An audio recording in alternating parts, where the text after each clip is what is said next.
bonsoir et merci de suivre la télévision du Burkina. Au menu du grand journal ce dimanche, Simon Compaoré est au front. En tournée dans le Nord et le Sahel, le ministre d'État en charge de la sécurité est à l'écoute des policiers et gendarmes en service dans cette partie du Burkina. En retour, il leur rappelle la place de choix qu'occupe la sécurité des biens et des personnes dans les priorités du gouvernement. Les échos de l'étape de la région du Nord dès le début de cette édition. Dans ce journal également, le calvaire que vivent les commerçants face aux coupures d'électricité. La conservation des produits alimentaires périssables est en question. Si certains arrivent à minimiser les dégâts, d'autres en revanche paient le prix fort. C'est un dossier à suivre dans quelques instants. Les commerçants de l'acacia macrostachya, eux, sont épargnés. Ce nom scientifique ne vous dit peut-être rien, mais il s'agit du zamnin. Et oui, ce plat traditionnel made in Burkina, incontournable lors des cérémonies, fait l'objet d'un zoom dans ce grand journal. La plante, en plus d'être génératrice de revenus, revêt un intérêt scientifique. La sécurité des personnes et des biens, l'une des priorités majeures du gouvernement burkinabé, c'est le message porté par le ministre en charge de la sécurité aux forces de sécurité de la région du Nord. Laquelle région est la première étape de la tournée entamée par le chef du département, Yacouba Gamene et Draman Dadian. Patron de la sécurité, Simon Compaoré vient remonter le moral de ses troupes à la frontière Burkina-Mali. Une zone de turbulence sécuritaire. La menace terroriste est là et ces hommes doivent veiller au grain. Nous sommes au poste frontalier de Yensé. Nous sommes en manque d'armement, de moyens de protection. Présentement, les attaques sont un peu confondues. Il y a les attaques des terroristes que nous connaissions et il y a ces délinquants aussi qui embêtent nos populations. Même défi sécuritaire à Ban, toujours dans la région du Nord, à un jet de pierre du Mali. Le climat est hostile avec peu de moyens pour y faire face. L'émissaire du gouvernement dit avoir pris la mesure de la situation. Vous avez vu des motos, vous avez vu un groupe neuf qu'on est en train de descendre parce qu'on ne peut pas mettre dans chaque village un gendarme ou un policier. Mais ce que nous pouvons faire, c'est faire en sorte qu'il y ait des patrouilles, que régulièrement on sente la présence des forces de sécurité dans les villages. Et ça aussi, je pense qu'on va veiller. On a amené un peu d'essence. Et ce n'est qu'un début. L'armement et les effectifs seront aussi revus à la hausse, rassure le ministre de la Sécurité. Cette tournée dans le Grand Nord est faite d'escale dans les différents commissariats de police et brigades de gendarmerie. Et à chaque étape, le message demeure discipline, vigilance et solidarité. Cohésion entre les différentes entités de la sécurité et surtout, une bonne collaboration avec la population. Eux aussi comptent beaucoup dans la préservation de la sécurité au Burkina. Les leaders coutumiers et religieux ont été sollicités par les autorités politiques dans la lutte contre le terrorisme. Une équipe de reportage est allée à la rencontre de notables de la ville de Djibo. Suivez le reportage signé Adama Guiti et Oumar Zombré. Le calme est de retour à Djibo et ses environs. Les populations vont et viennent comme bon leur semble sans être inquiétées. Mais pour en arriver là, en plus des actions menées par les forces de défense et de sécurité, le concours de tous les responsables coutumiers et religieux a été d'une aide précieuse. Des responsables qui demandent toujours à la population de collaborer avec les forces de sécurité pour plus de sécurité. Que la rue peut-être pas se former aussi souvent pour toucher une certaine part de la population. Donc, nous sommes nos collaborateurs. Je lance un appel à tout le monde. Si quelqu'un voit quelque chose de suspect, il doit informer les forces de l'ordre. C'est en collaborant que nous apporterons la sécurité. Si nous voulons être tous en paix et en sécurité, il faut absolument que la population collabore avec les forces de sécurité. Avant ce calme et cette sérénité, la peur était lisible sur les visages des populations. Mais aujourd'hui, le pire est derrière. Avant l'arrivée des soldats, le climat sécuritaire était délétère et on avait peur. Nous passions des nuits sans sommeil à cause de la peur. Mais maintenant, la peur commence à partir. Pour le pasteur Ali Bari, qui a déjà effectué un court séjour au centre de formation professionnelle en information, actuellement ISTIC, certains médias ont contribué à faire naître et grandir la psychose dans les esprits. Je voudrais demander aussi aux médias là, de faire preuve aussi de retenue parce que ça lance et ça amenait la psychose alors que en fait le jeu n'en valait pas aussi la chandelle. Parce que partout on dirait que Guibo était invivable, Guibo était pris. On m'appelait de partout, de Banfora, de Ouaga, de Waïouia, un peu partout. Et qu'est-ce qui se passe là-bas? Et même, c'est ça qui a provoqué la panique. Et chez certains, c'est la plupart des enseignants, des fonctionnaires qui ont quitté la province. Pour ceux qui ont pris peur et qui sont déjà partis, il leur est demandé de revenir. Ils sont partis en tout cas. Je vais les demander de revenir parce que c'est un combat pour tout le monde. Et celui qui abandonne, il perd. Et je pense qu'aujourd'hui, d'ici là, ça sera de l'histoire, ce qu'on a vécu. Donc, tout le monde peut revenir à Guibo. Pour ces religieux et coutumiers, le combat contre le terrorisme n'est pas seulement que l'apanage des forces de défense et de sécurité, mais de tous. Et pour vaincre ce mal qui est nouveau au Burkina, ils appellent les populations à jouer pleinement leur partition en renseignant les forces de défense et de sécurité. Dans cette lutte contre le terrorisme, le CSC n'est pas en reste. Pour sa part, le Conseil supérieur de la communication en appelle à la retenue. La question du terrorisme doit être traitée de façon particulière selon l'instance de régulation des médias au Burkina. Les professionnels de la ville de Bobo-Dioulasso ont été conviés à une rencontre que nous commentent Hassan Gourabou et Moussa Sanon. Le CSC, le Conseil supérieur de la communication à la rencontre des hommes de médias de Haut-Bassin. Au menu des échanges, les questions sécuritaires, notamment le traitement de l'information dans un contexte marqué par une recrudescence des actes de terrorisme au Burkina. Qui dit ces questions sécuritaires parle de périodes sensibles.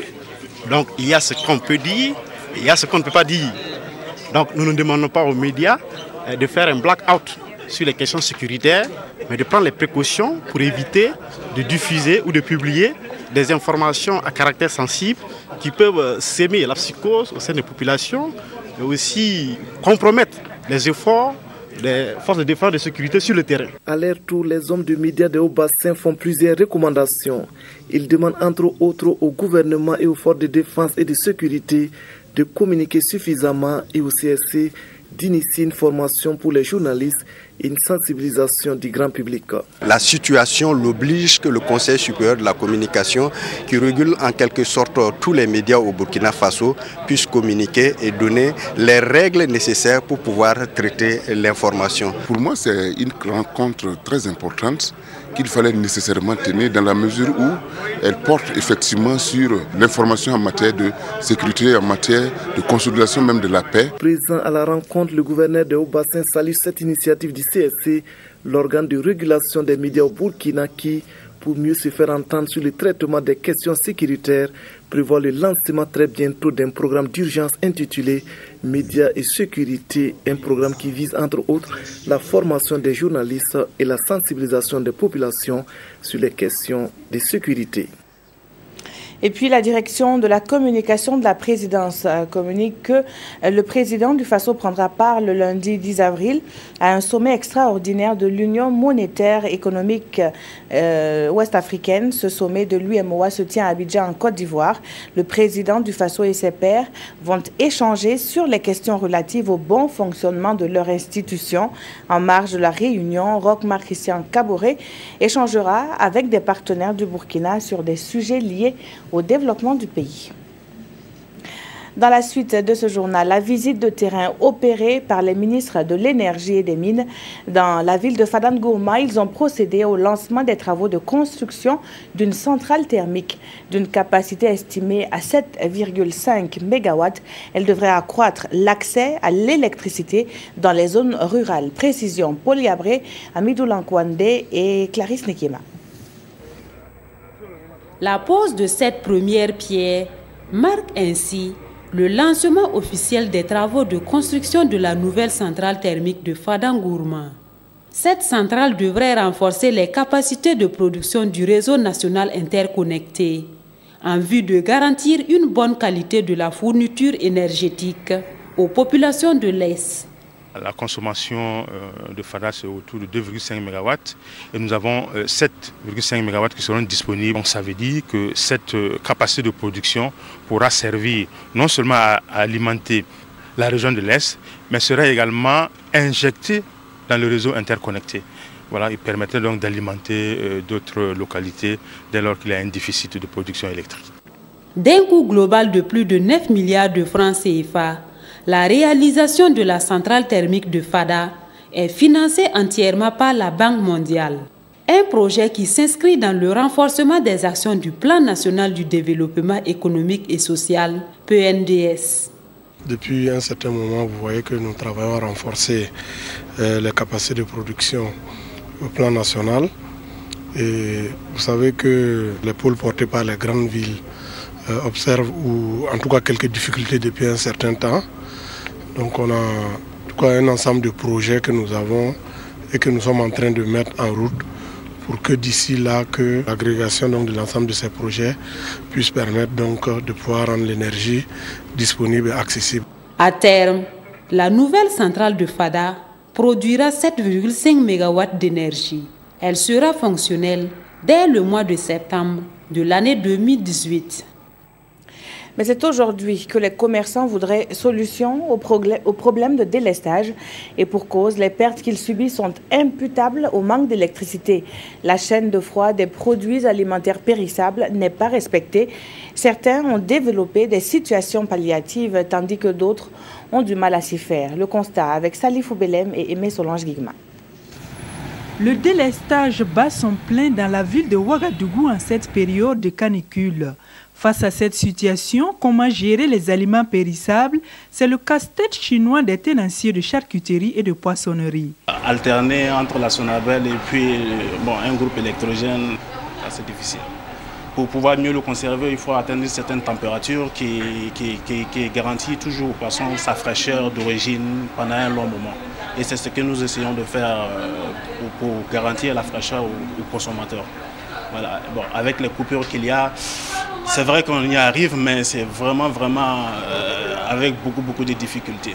Dans le domaine de la viande, avec le délestage, c'est pas simple, mais bon, on a un groupe où on a été financé par un projet qui nous permet, en cas de délestage, puisque ça puisse prendre un relais. La réalité est la même dans le milieu de la restauration, malgré la prise de certaines mesures pour minimiser les pertes. En tout cas, quand ça se coupe là, on a une petite groupe qui nous aide un peu à conserver les trucs. Sinon, vraiment, c'est pas facile. Souvent, il y a des pertes. Souvent, il y a des pertes, il y a où les consoeurs qui ne peuvent pas conserver au salaire là. Vraiment, ça ne donne pas. Ceux qui payent le prix fort de ces coupures d'électricité sont les commerçants des produits laitiers. À 23h quand on part, on doit éteindre le groupe électrogène avant de partir. Parce que si on n'est pas là quand le relais prend, ça peut créer des frictions. Et si le courant vient tard dans la nuit par exemple, quand on vient le matin, on a beaucoup de choses qui sont vraiment avariées, surtout les yaourts et autres. On a à peu près pour les pots de yaourt là, les gros pots là, par exemple un ça fait 700 à 800. Et la semaine passée, on a dû jeter plus d'une douzaine. Voilà. Et le lait frais, ça fait 350 francs.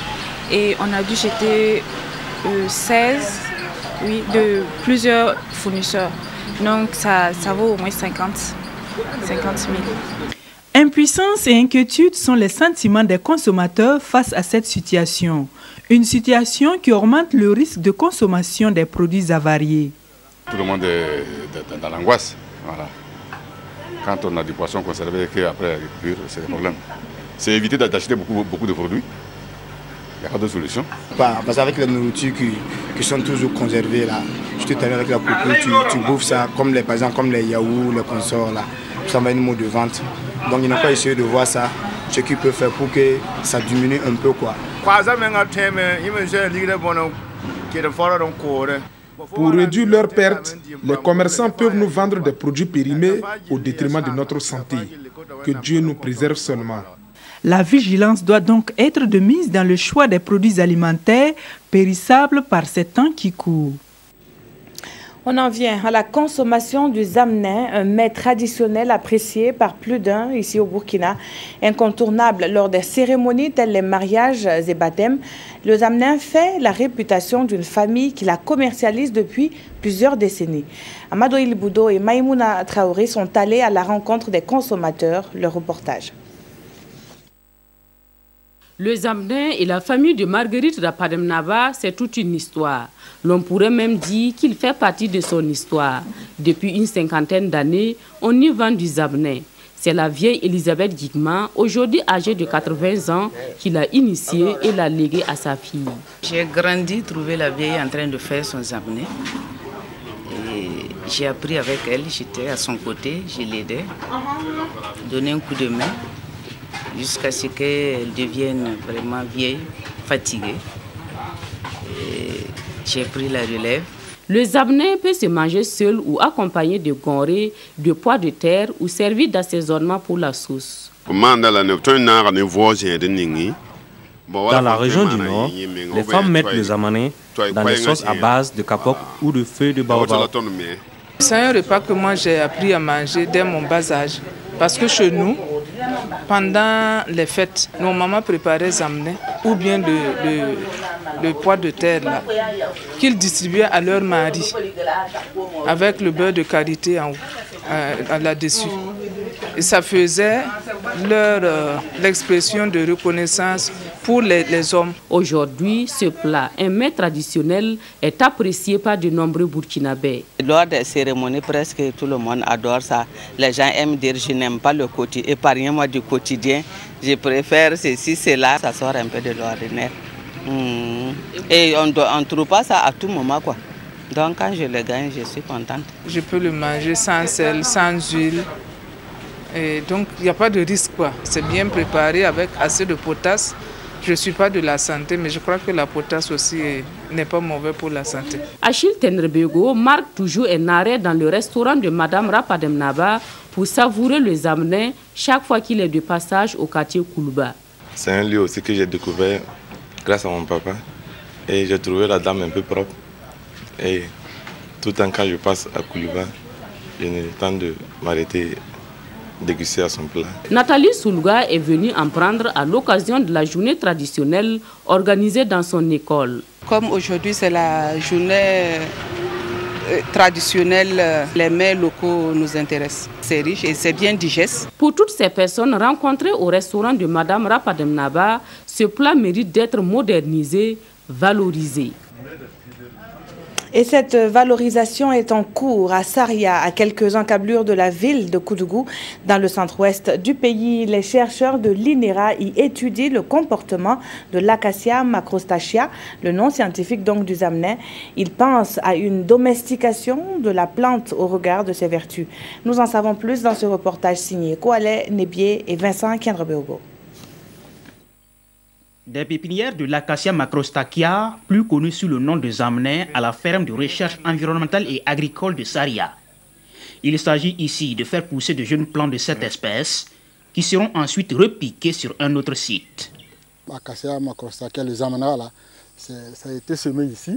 Bon, ça n'a pas encore poussé.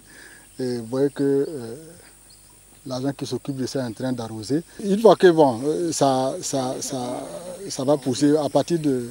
Au niveau de 3 mois, on peut très bien aller les planter. Vous voyez qu'on a commencé à semer actuellement. C'est pour que ça atteigne la taille plantable au moment de l'installation de la saison pluvieuse. Les graines de cette plante sauvage suscitent de plus en plus un intérêt économique. Et dans un contexte de pression sur l'environnement, Didier Zida et son équipe ont trouvé leur idée. Domestiquer la plante. C'est une espèce dont les graines sont devenus très importants sur le plan économique. Lors des manifestations, généralement, les gens réclament les mains faits à base de ces graines-là. Donc, c'est sûr que la demande sera de plus en plus forte. Alors que, présentement, les graines qui sont vendues sur le marché sont récoltées dans le milieu naturel, au niveau de la végétation naturelle. Et nous savons qu'il y a une forte pression sur notre végétation naturelle. Et avec cet intérêt économique grandissant, cette façon de faire n'est pas du tout durable. Nous, notre souci, c'est de nous préparer au niveau de la recherche forestière là, à générer des connaissances pour qu'à terme, ceux-là qui voudraient cultiver l'espèce pour mettre sur le marché les graines puissent le faire. Sur ce site, la plante est soumise à différents traitements et techniques culturales pour répondre à une question. Dans quelles conditions l'acacia macrostachya est le plus productif?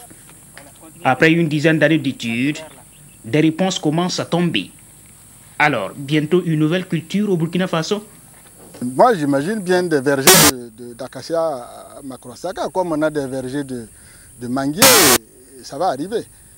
Parce que les récoltes en milieu naturel, vous voyez, ça se limite. Et plus la graine va toujours avoir de la valeur économique, plus la pression sera grande sur ces ressources-là. Donc, il n'est pas impossible que des opérateurs veuillent se lancer dans cette production. Si le marché appelle, c'est sûr qu'il y a des gens qui vont s'intéresser au domaine. Et à partir de ce moment, ils vont avoir besoin d'informations techniques. Donc, il faut qu'on se prépare à répondre à cette sollicitation. Et c'est le rôle de la recherche, savoir anticiper. Mais il reste encore un problème. Comment conserver des graines aussi sujettes à des attaques d'insectes destructeurs? À Saria, la recherche a tout prévu. Dans ce labo, ce qui est fait, c'est un pan de la recherche sur l'acacia macrostachya qu'on appelle communément Zamna. Et ici, la recherche concerne la lutte contre les attaques contre les sarransons, puisque c'est une espèce beaucoup appétée dans les cuisines, mais l'espèce, les graines sont beaucoup attaquées par les insectes. Donc la recherche consiste à trouver des moyens pour lutter contre l'attaque des sarransons. Donc ici, c'est un dispositif qui est fait. On veut comparer plusieurs traitements, plusieurs méthodes de lutte des sacs pour empêcher les attaques. Jusque-là, l'espèce n'a connu aucune manipulation génétique. Le souci des chercheurs burkinabés étant simplement de défricher le champ pour les premiers amnaculteurs. Et nous poursuivons dans l'alimentaire, pour cette fois parler du pain, non pas de celui qui a défrayé la chronique il y a quelque temps, mais de celui qui est souvent oublié, le pain traditionnel. Son goût fait sa particularité.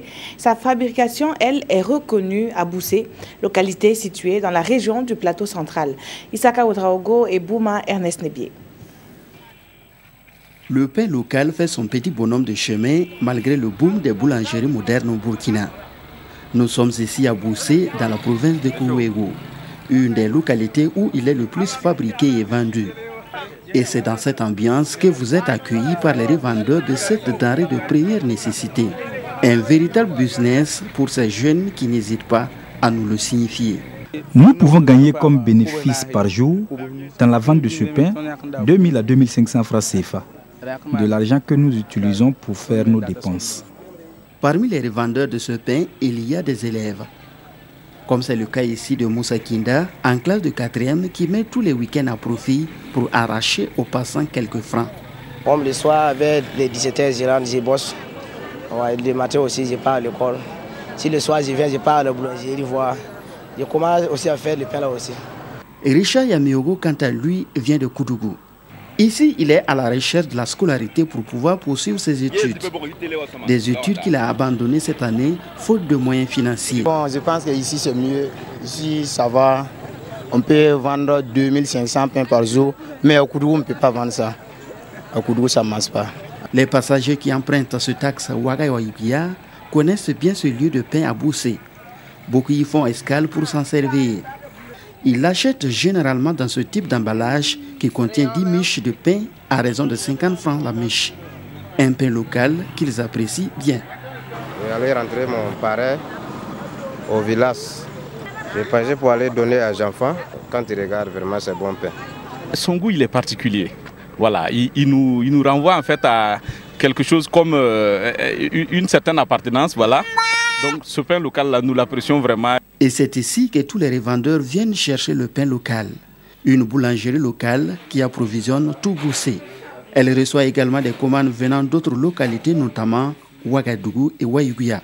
Un métier qui nourrit son homme à encourager le propriétaire des lieux qui affirme faire un bénéfice de plus d'1 million de francs CFA par an. Bon, souvent, on a dit pain. Nous pouvons fabriquer par jour 1600 à 2000 pains. Comme il est de bonne qualité, il marche bien. Si nous gagnons, on a pu construire d'autres maisons et aider ceux qui sont dans le besoin. Bénéfique mais très harassante, la fabrication du pain demande, nous confie-t-il, beaucoup d'efforts, beaucoup de combustible et beaucoup de temps. Et c'est près d'une vingtaine d'employés qui y travaillent. Le travail du boulanger est très pénible. Il faut abandonner le sommeil et se lever très tôt. En plus, nous manquons de matériel de travail. Si l'État pouvait nous venir en aide, cela allait beaucoup nous soulager. Comme ingrédients utilisés dans sa fabrication, la farine de blé, la levure et le sel. Ce pain fabriqué localement est communément appelé amoré tabnino. Une appellation qui laisse entrevoir l'usage des pieds en plus des mains dans sa fabrication. Pour Salif Ouedraogo, cette appellation est de nature à ternir l'image de ce pain car il n'a jamais été question d'usage de pieds dans la fabrication du pain local qui est de nos jours prisé par les populations. Les potentialités nationales sont valorisées à Kaya dans le San Matenga et ce pour une semaine. Jusqu'au 15 avril prochain, le Conseil régional, à l'initiative de la manifestation, offre une vitrine aux acteurs du secteur agro-silvopastoral. Issa Kafando et Sanoa Christine Koulibaly ont assisté à l'ouverture de la foire. Leur compte rendu. C'est ainsi parti pour la semaine régionale du Centre-Nord. Une semaine voulue par la région collectivité pour traduire sa volonté d'être le moteur du développement humain durable local. Une volonté qui se matérialise par cette foire agro-silvo-pastorale. Notre région regorge de potentialités. Nos frères et nos sœurs produisent beaucoup de choses. Nous voulons que cette semaine-là, ça soit l'occasion pour eux, c'est une vitrine pour qu'ils puissent écouler leurs produits.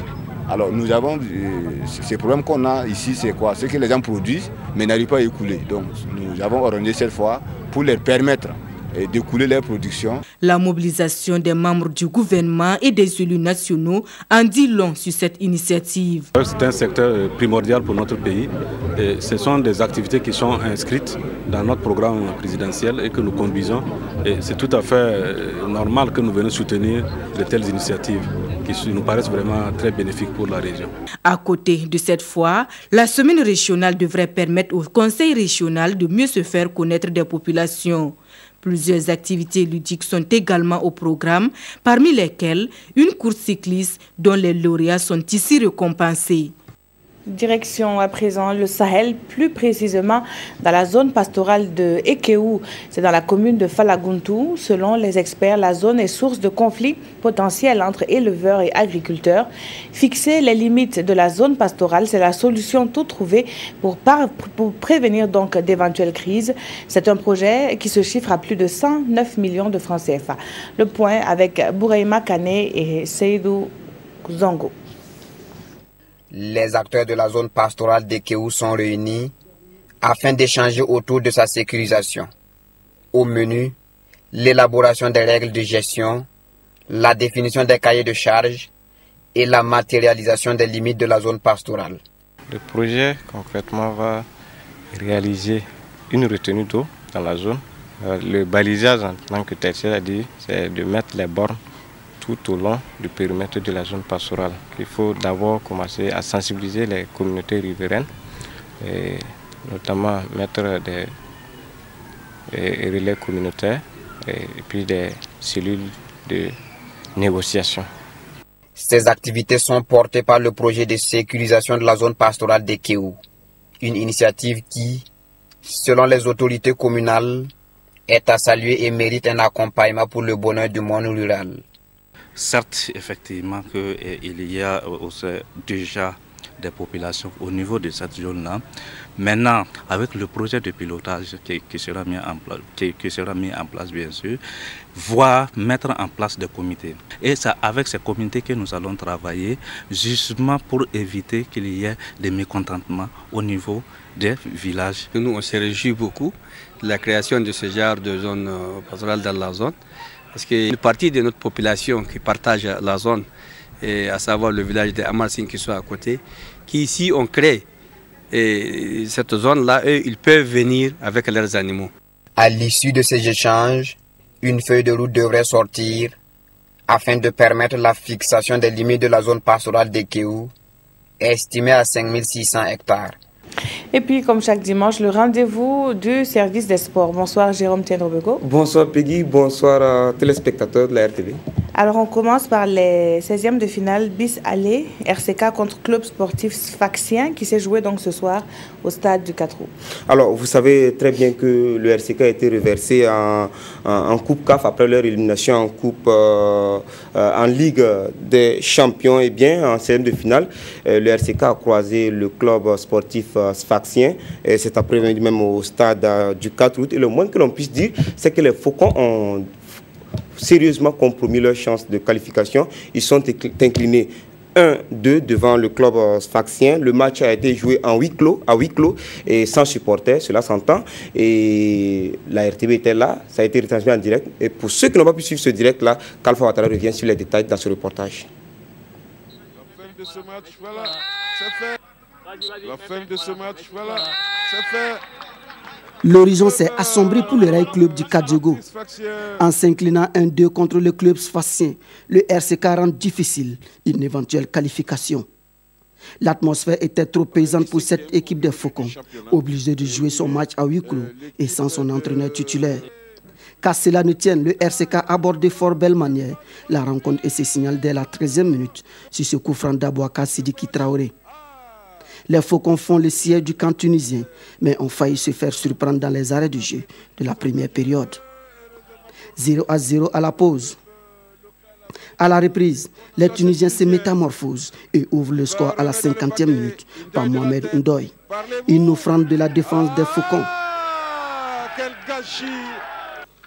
L'égalisation du Rail Club du Kadiogo à la 66e minute est anecdotique.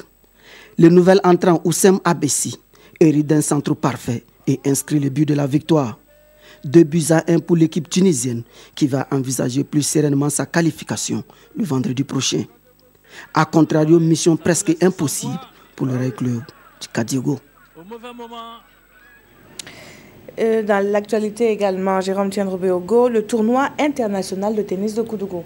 Mais avant d'en arriver, on va parler un peu, on va continuer dans le football. Alors pour dire que ce match que vous venez de voir a obligé la Ligue de football professionnel à repousser le match RCK à Sfaïnaga Content pour la 17e journée au 26 mars prochain. Et justement, dans ce championnat, la 17e journée, les Faux a dominé l'AS Police 2-0. Même score pour l'AS Sonabel qui renoue avec la victoire face à Majesté. Donc au stade municipal Youssouf Joseph Konombo, mais le RCK reste leader avec 38 points et un match en retard. Et pour être complet sur ce dossier football, on va dire que nos pros se portent bien. Bertrand Traoré avec l'Ajax d'Amsterdam, Nakoulma Préjus avec Nantes, Souleymane Kwanda avec la SEC, Bachirou Ouedraogo et Yacouba Mondo avec le Orea de Guinée ont fait trembler les filets et on verra cela dans le magazine des sports. Vous avez parlé du tournoi international de tennis de Koudougou. Alors, c'est à Koudougou, ça s'est joué, c'est la 9e édition. Ça a commencé le 3 avril dernier. La finale s'est disputée aujourd'hui à Koudougou et a opposé le Burkinabé Joël Meda à un Béninois du nom de Félix Ontevi. Alors, la victoire du Burkinabé Joël Meda est 7-6 sur son vis-à-vis Félix. C'est un tournoi qui regroupe chaque année les meilleurs tennismen de la sous-région à Koudougou. Et puis pour terminer, le FARC est couronné champion national 2017 de rugby à 7. Alors le FARC, c'est le Faso Rugby Club, un club qui a le vent en poupe qui s'est imposé 34-0 face au Parc Padoua Rugby Club. C'est un championnat qui va permettre on voit les images donc rapportées par Modeste Ouedraogo et David Bambara. Alors ce tournoi-là va permettre au sélectionneur national Thierry Barbé de retenir des joueurs pour le prochain tournoi de Niamey, c'est pour très bientôt. Et vous savez, Cuba, vous savez ce que c'est Cuba? Vous connaissez le Cuba? Non. Alors, ce n'est pas le pays de Fidel Castro. C'est le championnat universitaire de basketball. Non. Alors, sa 3e édition s'est disputée hier en nocturne de 21h jusqu'à ce matin, très tôt ce matin. Et ça a été remporté en hommes par l'université Ouagadougou de 18 à 15 face à l'université Aube-Nouvelle. Et chez les dames, c'est l'ISPP qui s'est imposé 18 à 13 face donc à l'université Ouagadougou. Et tous les détails, vous les aurez dans le magazine des sports demain avec Christelle Dabri. Merci à vous, Jérôme Tiendrebego. Et merci à vous de nous avoir suivis. C'est la fin de ce journal. Une autre équipe vous retrouve demain à 20h. Mais avant, ce soir, à 22h30, la dernière session d'information, c'est avec Ruth Bini Ouattara. Très bonne suite de programmes sur la télévision du Burkina.